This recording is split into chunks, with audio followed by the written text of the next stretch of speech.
ये है ई care see. ये चिक्स को दी जाती है जिससे कि चिक्स के अंदर लंगड़ापन ना आए, और जो चिक्स की गर्दन घूम जाती है, गर्दन टेढ़ी हो जाती है, वो गर्दन ना घूमे। देने का तरीका सुनिए।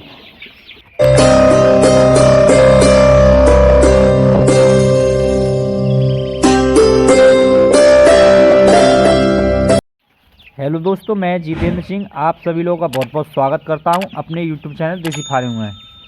तो जैसे कि दोस्तों आज हम बात करेंगे 8वें दिन, 9वें दिन, 10वें, 11 और 12 5 दिन का डाटा हम सारा एक साथ बताने वाले हैं। आज हम 5 दिन अपने बर्ड को क्या क्या देने वाले हैं और कैसे रखने वाले हैं, तो ये सारी जानकारी देने वाला हूँ आज मैं आपके लिए। तो वीडियो को ज़रा सा भी स्किप ना करें, और अगर वीडियो को पहली बार देख रहे हैं तो छोड़ के बिल्कुल ना जाएँ।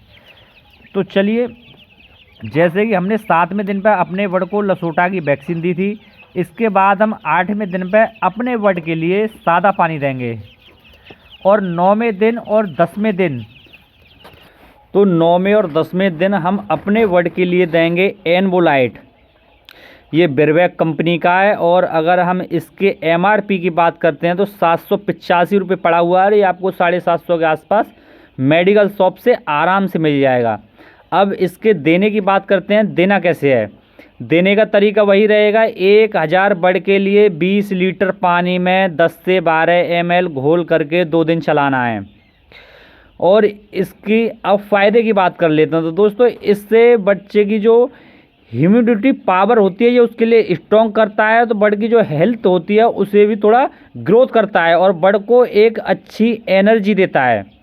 तो इसके लिए आप बिल्कुल भी मिस ना करें, 2 दिन अपने बर्ड के लिए ज़रूर दें, ये सबसे अच्छा रहता है। और ये साथ ही साथ आपको ये भी बता दूं, आज जो हम बात करने वाले हैं वो 2 आपके लिए दवाएं बताने वाला हूं, जिसे आप अपने बर्ड के लिए दोगे तो आपके बर्ड के अंदर लंगड़ापन और जो गर्दन घूम जाती है, टेढ़ी हो जाती है गर्दन, वो समस्या आपको देखने के लिए नहीं मिलेगी।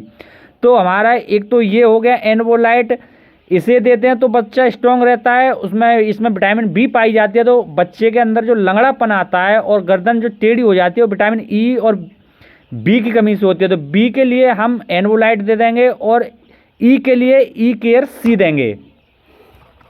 ई केयर सी आप अपनी स्क्रीन पर साफ साफ देख पा रहे होंगे, ये ई केयर सी है जो बर्ड को हम 11वें दिन और 12वें दिन देते हैं। देने का तरीका वही रहेगा। 20 लीटर पानी में 10 से 12 ml 1000 बर्ड को देनी है 2 दिन। और ये काम क्या करती है उसके पहले फ़ायदे सुन लीजिए। बर्ड के अंदर जो लंगड़ापन आता है, आपने देखा होगा कुछ टाइम के बाद बर्ड के अंदर लंगड़ापन आ जाना या गर्दन घूम जाना, आपने देखी होगी, वीडियो में ही देखी होंगी, या आप अगर फार्मिंग करते हैं तो अपने पास भी देखा हो, किसी किसी बर्ड की गर्दन टेढ़ी हो जाती है। तो गर्दन जो टेढ़ी होती है वो विटामिन ई की कमी से होती है, और जो चिक्स के अंदर लंगड़ापन आता है वो भी विटामिन ई की कमी से होता है। तो ये ई केयर सी है, इसमें 100 ग्राम विटामिन ई है और आधा ग्राम सेलेनियम है। तो आधा ग्राम सेलेनियम है, और तुम्हारा विटामिन ई जो है वो 100 ग्राम। इसकी अगर हम MRP की बात करें तो इसका MRP जो पड़ा हुआ है 170 रुपये पड़ा है, और किसी भी मेडिकल स्टोर से आपको 150 रुपये के आसपास मिल जाती है। तो ये है ई केयर सी, इसका मैंने देने का आपको तरीका बता दिया। और ये बर्ड को आप जब भी ब्रूडिंग करें 11वें 12वें दिन पे देनी ही देनी है, नहीं तो फिर आपके बर्ड के अंदर लंगड़ापन आ सकता है, आपको लंगड़ापन देखने के लिए मिल सकता है, या फिर गर्दन जो टेढ़ी हो जाती है वो गर्दन भी घूम सकती है आपके बर्ड की। तो ये अब तक मैंने 12वें दिन की आपको कंप्लीट जानकारी दे चुका हूँ। 13वें दिन अब हम अपने बर्ड के लिए सादा पानी देंगे, क्योंकि हमें गमोरों की वैक्सीन देनी है। जब भी हम वैक्सीन देते हैं उससे 1 दिन पहले और 1 दिन बाद, वैक्सीन देने से 1 दिन पहले सादा पानी देते हैं, और वैक्सीन देने के बाद 1 दिन सादा पानी देते हैं।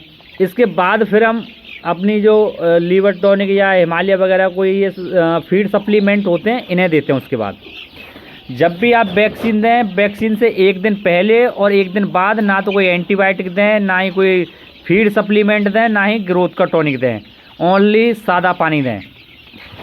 तो 7वें दिन पे अपने चिक्स के लिए लसोटा की वैक्सीन दी थी जो रानीखेत की बीमारी के लिए होती है। 14वें दिन पे अब हम इसे घमौरों की वैक्सीन देंगे और 21वें दिन फिर हम रानीखेत की लसोटा बूस्टर वैक्सीन देंगे और 28वें दिन पे घमौरों की बूस्टर वैक्सीन देंगे। ये 28 दिन का शेड्यूल है वैक्सीन का। और अभी आप मेरे चिक्स को देख पा रहे होंगे, कड़कनाथ का चिक्स है। चिक्स कितना एक्टिव और कितना हेल्थी है।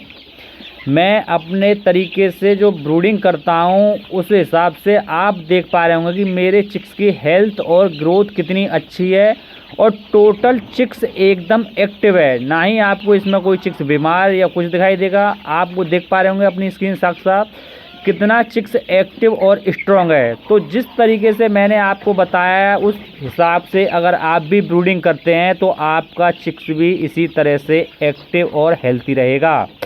साथ ही चिक्स में 1 से 2% तो मोर्टलिटी होती है। 1 से 2% चिक्स तो मरते ही मरते हैं, चाहे वो कितना ही मास्टर क्यों ना हो।